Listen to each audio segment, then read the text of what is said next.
Ukrainadagi urush boshlanganiga bir necha yil bo'ldi. Shu vaqt davomida neftni qayta ishlash zavodlari, yonilg'i omborlari va energetika infratuzilmalari bir necha bor zarbalarga uchradi. Ko'plab vayronagarchiliklar hamon davom etmoqda. Natijada dunyodagi eng yirik neft zaxiralariga ega bo'lgan davlatlardan biri, hatto Rossiyada ham yoqilg'i taqchilligi kuzatilmoqda.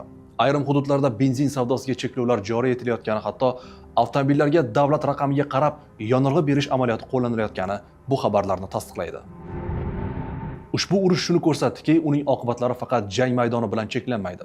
Uni faqat harbiy, balki ulkan iqtisodiy yo'qotishlarni ham keltirib chiqarmoqda. Vaqt o'tgani sayin esa bu oqibatlarning eng og'ir yukini oddiy insonlar his qila boshladi. Xo'sh, Rossiyadagi yonilg'i inqirozi nima sababdan yuzaga kelmoqda va bu vaziyat Markaziy Osiyo davlatlariga qanday ta'sir ko'rsatadi? Ko'rsatuvimiz davomida shu savollarga javob izlaymiz. Rossiya kuniga qariyb 10 million barrel neft qazib oladigan dunyoning eng yirik energiya eksportchilaridan biri hisoblanadi. Biroq 2026-yil yoziga kelib, paradoksal vaziyat yuzaga keldi. Neft eksport qiluvchi davlatning o'zida benzin va dizel tanqisligi paydo bo'ldi. Inqirozning ildizi iqtisodiy omillarga emas, balki to'g'ridan-to'g'ri harbiy strategik zarbalarga borib taqaladi. 2025-yildan boshlab Ukraina Rossiyaning neftni qayta ishlash infratuzilmasiga qarshi muntazam va tizimli dron hujumlarini boshlagan edi. 2026-yil yoziga kelib esa bu operatsiyalar misli ko'rilmagan intensivlikka va kulminatsiyaga yetdi. Rossiyada kuzatilayotgan yonilg'i inqirozi Markaziy Osiyo davlatlariga ham ta'sir ko'rsatmoqda. Qirg'iziston benzin narxini davlat tomonidan tartibga solishdan voz kechdi. Qozog'iston chegarada nazoratni kuchaytirib 59 ta politsiya postini ishga tushirdi. Tojikiston importni diversifikatsiya qilish va narxlar ustidan nazoratni kuchaytirish uchun qator choralar ko'rmoqda. Neft qazib oluvchi Turkmanistonda ham yonilg'i taqchilligi saqlanib qolmoqda. O'zbekistonda esa atigi 2-3 oyga yetarli neft mahsulotlari zaxirasi mavjud.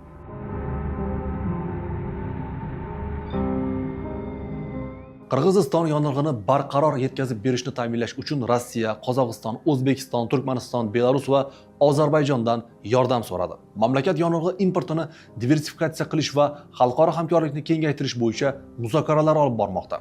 Yonilg'i inqirozi fonida Qirg'iziston Vazirlar Mahkamasi AI-95 benzini narxini davlat tomonidan tartibga solishdan voz kechdi. Shu tariqa yonilg'i moylash materiallarining maksimal chakana narxini belgilovchi norma bekor qilindi. Ayni paytda Qirg'iziston iste'mol qilayotgan neft mahsulotlarining qariyb 90-95% Rossiyadan import qilinadi. Biroq Rossiyaning o'zida ham yonilg'i inqirozi kuzatilayotgani sababli Bishkek muqobil yetkazib beruvchilarni izlamoqda. Xususan O'zbekiston bilan hukumatlar va vazirliklar darajasida muzokaralar davom etmoqda. Yonilg'i moylash materiallari zaxirasini ta'minlash ishlari olib borilmoqda. Masalan, O'zbekiston bilan hukumatlar darajasida muzokaralar bo'lib o'tdi. Endilikda vazirliklar darajasida ish olib borilmoqda. Turli variantlarni ko'rib chiqamiz. Ishchi guruh bu masala bilan yaqindan shug'ullanmoqda, dedi Qirg'iziston energetika vaziri Oltinbek Rispekov. U Belarus va Xitoy Qirg'izistonning murojaatiga ijobiy javob bergan, biroq tranzit Rossiya hududi orqali amalga oshirilishini aytdi.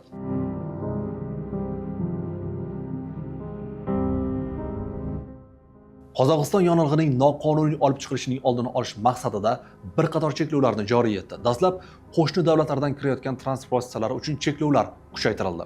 Mamlakat shuningdek yonilg'ining noqonuniy eksportiga qarshi kurashni kuchaytirmoqda. Shu maqsadda chegaradagi avtomobil o'tkazish punktlari yaqinida 59 ta politsiya posti tashkil etildi. Ular manfaatdor davlat organlari bilan birgalikda chegarani kesib o'tayotgan transport vositalarini tekshiradi.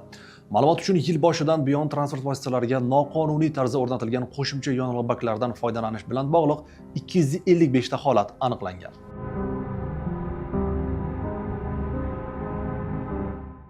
Tojikiston ichki bozorda neft mahsulotlari va suyultirilgan gaz bilan uzluksiz ta'minlash, narxlarning sun'iy oshirilishining oldini olish uchun nazoratni kuchaytirmoqda. Mamlakat yonilg'i importiga yuqori darajada qaram. Energetika vazirligi ma'lumotlariga ko'ra, 2025-yilda import qilingan neft mahsulotlari va suyultirilgan gazning 70% dan ortig'i Rossiyadan keltirilgan. Tojikiston fuqaro aviatsiyasi agentligi aviatsiya yonilg'isi bilan bog'liq muammolar mavjudligini aytdi. Agentlik yonilg'ini Qozog'iston va Turkmanistondan yetkazib berish bo'yicha ishlarni boshlagan.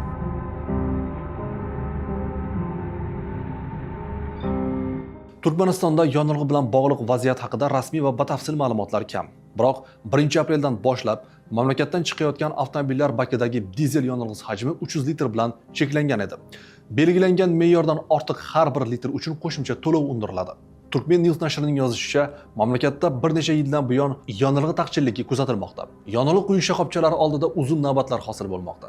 Ashxobodda muammo unchalik sezilmasa-da, viloyatlar va chekka hududlarda benzin hamda dizel tanqisligi aholining prezident nomiga telegrammalar yollashiga sabab bo'lgan. Nashr ma'lumotiga ko'ra, o'z neftini qazib olib qayta ishlaydigan mamlakatda aviakerosin ham yetishmayapti. 2024-yil oxirida aynan shu muammo fuqaro aviatsiyasi parvozining vaqtincha to'xtatilishiga olib kelgan.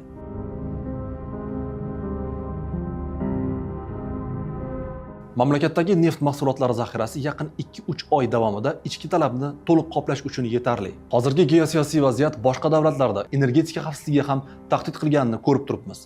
Shuning uchun neft mahsulotlarining faqatgina zaxirasini yaratish emas, balki ularni ishlab chiqarish obyektlarini rivojlantirish ham juda muhim degan energetika vazirining birinchi o'rinbosari Umid Mamadaminov. O'zbekistonda yiliga 1.2 million tonnadan ortiq neft mahsulotlari ishlab chiqariladi. Bundan tashqari xususiy tadbirkorlar tomonidan har yili 600-700 ming tonna atrofida neft mahsulotlari import qilinadi. Rasmiylarga ko'ra, bu hajm ichki bozor ehtiyojlarini to'liq qoplash imkonini beradi. Kuz-qish mavsumiga alohida reja qilib qo'yganmiz. Yetarlicha zaxiralar yaratilgan. Men ishontirib aytamanki, zaxiralarimiz kelasi 2-3 oyga yetadi degan Mamadaminov. U hozirda bundan tashqari mamlakatda qanday choralar ko'rilayotgani haqida ma'lumot bermagan. Rossiyadagi yong'in inqirozi shuni ko'rsatadiki, geosiyosiy mojarolar faqat front chizig'idagina emas, balki millionlab insonlarning kundalik hayotida ham aks etadi. Energetika infratuzilmasiga berilgan zarbalar oqibatida dunyoning eng yirik neft ishlab chiqaruvchilaridan biri ichki bozorda ham yong'in taqchilligiga duch kelmoqda. Bu esa qo'shni davlatlarni yangi ta'minot yo'llarini izlashga, energetika xavfsizligini kuchaytirishga va zaxiralarni oshirishga majbur qilmoqda. Markaziy Osiyo mamlakatlari vaziyatga turlicha choralar ko'rayotgan bo'lsa-da, barchasini bir masala birlashtirib turibdi. Energiya ta'minotining barqarorligi. Bugungi voqealar yana bir bor shuni isbotlayaptiki, zamonaviy dunyoda energetika xavfsizligi nafaqat iqtisodiy, balki milliy xavfsizlikning ham eng muhim tarkibiy qismlaridan biridir.